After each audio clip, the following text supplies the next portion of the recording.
ఏ కంపెనీకైనా కార్మికులు ఉద్యోగులే కీలకం. వారు లేకుంటే కంపెనీ నిలబడడం సాధ్యం కానే కాదు. కార్మికులు బాగుంటేనే కంపెనీ బాగుంటుంది. కానీ ఒక్కోసారి కొందరు పై స్థాయి ఉద్యోగుల మూలంగా కంపెనీలకు చెడ్డ పేరు వస్తుంది. ఎన్నో ఏళ్లుగా సంపాదించుకున్న గొప్ప పేరు ఒక్క ఉద్యోగి తప్పు వల్ల పోతుంది. ఈ ఘటన థాయిలాండ్లో జరిగింది. థాయిలాండ్లోని సముద్ ప్రఖాన్ ప్రావిన్స్లోని డెల్టా ఎలక్ట్రానిక్స్ ఉంది. అందులో మే అనే 38 సంవత్సరాల కార్మికులు పనిచేస్తుంది. అయితే అనారోగ్య కారణం వల్ల ఆమె సిక్ లీవ్ తీసుకుంది. సెప్టెంబర్ 5వ తేదీ నుంచి 9వ తేదీ వరకు సిక్ లీవ్ తీసుకుంది. అందుకు తగ్గ మెడికల్ సర్టిఫికేట్ సమర్పించింది. అనారోగ్యం మెరుగు కాకపోవడంతో హాస్పిటల్లో చేరింది. 4 రోజులు హాస్పిటల్లో గడిపింది. ఇక డిశ్చార్జ్ అయింది. అయితే ఆమెకు ఇచ్చిన సెలవులు ముగిశాయి. దీంతో ఉద్యోగానికి రావాలని పై అధికారి ఆదేశించారు.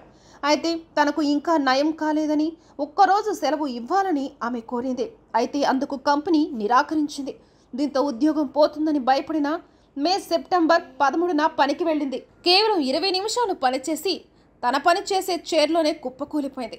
వెంటనే ఆమెను హాస్పిటల్కి తరలించినా అప్పటికే ఆమె చనిపోయినట్లు వైద్యులు చెప్పారు. దీంతో కంపెనీ ఆమె మరణంపై ఫేస్బుక్లో ఒక పేజీని రిలీజ్ చేసింది.